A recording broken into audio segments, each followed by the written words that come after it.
Hey guys, Rob and Georgia here with you, aka VHS82. Let me amend that. Rob and Nikki from Georgia. Episode 3 of The X-Files, Season 3 of The X-Files. My apologies for being about a week late, but if you remember the last time, I actually uploaded 2 videos to finish off that trilogy arc, beginning with Anasazi, which concluded Season 2, and The Blessing Way, which opened up Season 3 and finished off with Paperclip. And this is our first standalone Monster of the Week episode. It is entitled D.P.O, which stands for Darin, Peter, Oswald. And it initially dropped October 6, 1995. And again, this is episode 3. But the reason why my wife is with me is because this is one of her favorite episodes. And I'll have my own unique favorite episodes, which maybe I'll invite her on to talk to me about. We have a few that we've shared, like, I don't know, Triangle, come up with a few, Bad Blood. Yes. What else? That's all I can think of right now. Arcadia's fun. Oh, yeah. So anyways, D.P.O, interesting episode. But this is her favorite episode, so let's just start off real quick with, why is it your favorite episode?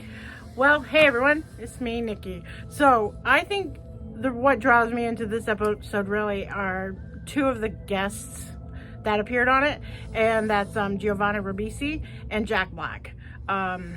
Jack Black's probably one of my favorites. He's just super funny, and I just love watching him in whatever.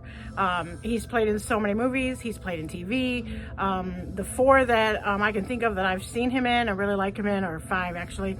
The 2 new Jumanji movies, Shallow Hal, that was really good.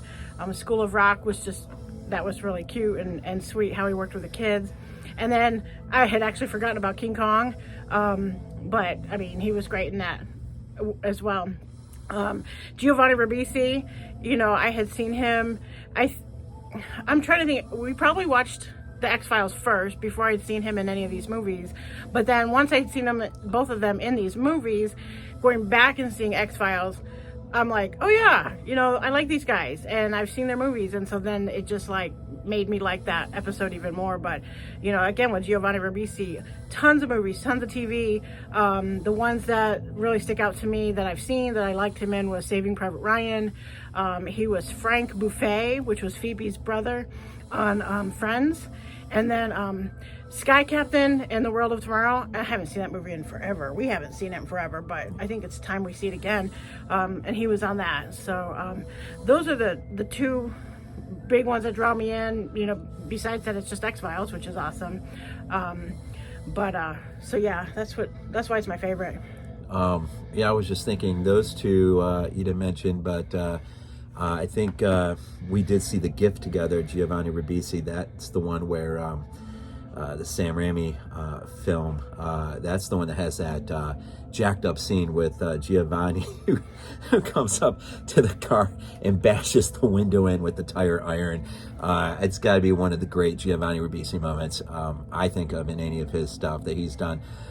Jack Black, of course, Carl Denham, and it's Carl Denham, which he was a bright spot in a film that was really way too long. But I think of him as Titus from I Still Know What You Did Last Summer, as the dope smoking guy who is just on the island. So that's right. Jack Black is Jack Black's been he seems to be really great when he's got his just little cameo things and he's allowed to act his goofy self. When he has to hold down a whole thing. Did you mention the chick flick? Shallow Hal. Yeah. Okay, there was another one. Wasn't he Oh my gosh! The Holiday. How could I forget How The am Holiday? I telling her about her chick flicks? I love The Holiday. Holiday, yes. It didn't show up in IMDb when I was scrolling yeah, through. yeah. Oh, that's one of my favorites. Yeah, I don't think I Still Know What You Did showed up in IMDb because I don't think he's credited for that. So, but anyways, so we've talked about this going all the way back into Space 1999. Part of the joy of rediscovering or revisiting some of this stuff, of course, is refinding, or maybe for the first time seeing a guest appearance of someone who you're like, what? I don't remember that. And so here, of course, Jack Black and Giovanni Ribisi, two guys. In fact, I think what little I was reading, Giovanni Ribisi was one of the reasons why the ratings for this show was so extremely high. Also, his sidekick, Jack, for the part he played, was really, really good at anchoring that friendship. So a little bit about, I guess we should, I didn't mention this, but Kim Manners is back again directing. And unfortunately, I was reading that just prior to the episode being filmed, he had lost a really good friend and their child in a terrible accident. And he was actually asked if he wanted to pass over this episode, and he didn't. He wanted to do it, and probably just to keep his mind off of all that other unfortunate stuff. Howard Gordon back on writing. So real quick, the story, it's actually a pretty simple story. Opens up in a arcade. You got Giovanni Ribisi as Darin, of course, virtual, what was that game he was playing? Virtual Fighter 2. And Jack Black, who plays Zero, actually owns the arcade. And so he's sort of the sidekick, but he actually has probably a better job, more responsibility than Darin's character does. But this bully comes in. What was his name? He played Frank. Was it Frank? His real name is Mar Anderson. I think it was Jack. Jack, yeah. Jack. So Jack comes in. Jack's playing the game.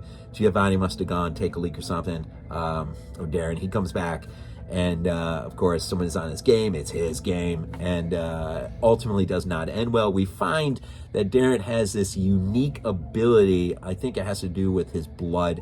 Is what Scully ends up realizing.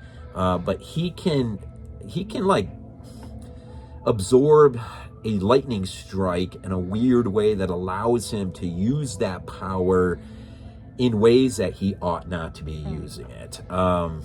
And there's an even deeper moral lesson, or I guess you call it that. He's got a crush on his once high school teacher, who is married, whose boss owns the car repair shop that he works at. And he is very, very, very immature in terms of how he acts, and complete and absolute disregard for, well, just, I guess, doing what you ought to be doing. And Zero, Jack Black, tries to be his moral compass in all of this, and that doesn't last too long because he falls victim, unfortunately, which is, I didn't even think about it, but that's a terrible scene when he actually kills his so-called best friend, and you pretty much know at that point all bets are off. This is not going to end well. So, really this story revolves around this failed crush, and as Mulder and Scully are called in almost immediately, like the first scene we get, they're already there on scene, so we don't even get a scene of them getting the case or being told, hey, look, this is going on. They're already there on it, doing an autopsy.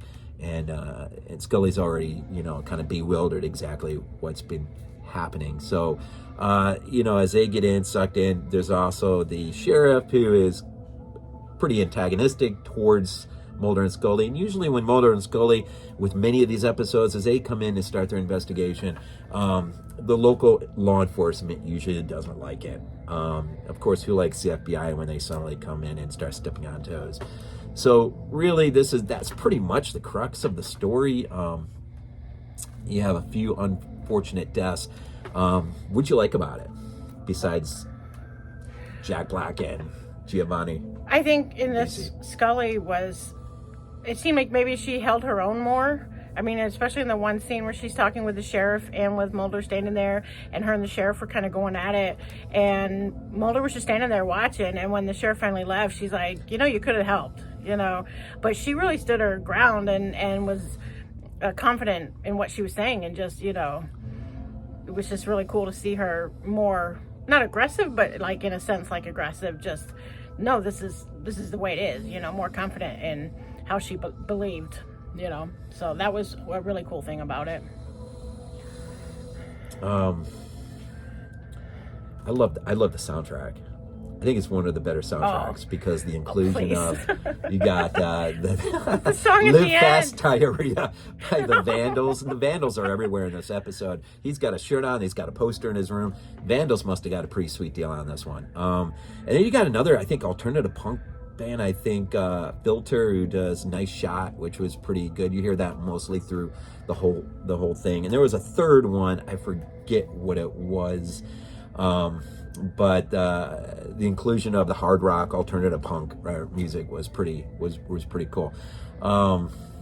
There were some minor cameos in here too, in terms of yearbooks. I know some of the people involved with making this episode were in the yearbook that they were Darin's yearbook. They were opened up, and at the end, there's when Darin is apprehended, placed in a psychiatric institution, safe room where he won't hurt anyone. He's watching a TV, and of course, it appears as though he just finished watching an X-File episode. But that's pretty cool. I don't know. The story was pretty good. It was pretty tragic. It's funny. This is 1995, and we're talking the morality of teachers and students. And so that's kind of interesting. That's 95. So here, of course, you can't turn on the news without a day going by about hearing something idiotic where a teacher and a student have had some sort of relationship.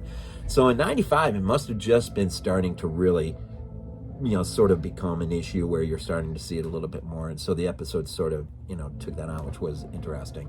I don't know. I just love the two, how they just acted off one another.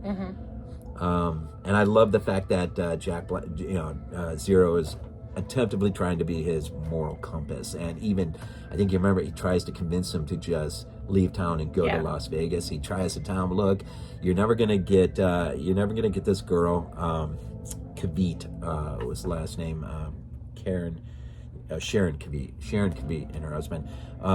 You're never gonna get them, and you're basically a waste case. And you just don't have what it takes. And so he's trying to get him out of the situation and redirect him in a more positive way, or at least away from there, because I think he sees all the telltale signs that this is not going to end very good, and it will not end very good, especially for Zero, unfortunately. I don't know, it's pretty standard. The only thing I wish is, it's funny because this standalone comes right off of a pretty impressive 3-part trilogy, an arc that lays the mythology for the continuing idea of the extraterrestrials and all of that stuff. And it's sort of weird to have an episode where you have nothing there in the episode, seemingly you don't have anything there in the episode reminding you that literally they just came off of this really long thing. And sometimes in TV, I kind of wish you see it in TV a lot, that they would that there would be that something to remind you that, what just happened. So I don't know, but all in all, I mean, it's a good standalone, and the use of electrical current, Giovanni, or his character Darin, is pretty diabolical. There's a scene where he sits, they're up on a billboard sign, sitting there and passing the time by manipulating the traffic lights so cars are hitting each other, and he gets off on that, and that's sort of twisted. But so you kind of get this sense that he uses, and his home life too is pretty screwed up. Yeah, it is. His mom says something really idiotic, like she's watching some stupid show, and she basically puts down her own son and saying, well, I don't see, because he's kind of putting that down, why are you watching this crap? And she's like, well, because he's on TV. I don't see you on TV. And that's, and for all I mean, the kid is trying to handle a job at a car repair shop, and he's trying to do something with his life, but the ability to do all this crazy stuff is just really messing with him. Any last thoughts on this? Well, with him, it was just like at times he made himself look like he was kind of stupid and slow and just didn't have very good social skills or what have you. But at the same time, like he said, he's very diabolical, and it seemed like he knew what he was doing, and he knew what was going on. And when he was told that the FBI was coming to talk to him, he was just like, acting like, oh, whatever, but he knew why, and there were a couple different scenes like that where he was just like, you could see he's pretty smart, and he figured this out. As far as the sheriff goes and how he related to the FBI coming in, my feeling from that was that he didn't want anyone to know really what was going on, that maybe he knew that Darin did this kind of stuff and that he didn't want people to know, and he was just trying to get them to back off, and it's just lightning, whatever. But when it finally was more, coming home and really hitting the fan where things are really starting to happen in front of other people, he had to give it up, and just deal with like, oh, this is really happening. I guess we got to just deal with this, So, but I'll tell you what, I mean, in his mom's case or Zero's case, they were really good actors and actresses. They, you could see the fear in their eyes to be around him, and you had to walk on eggshells around him.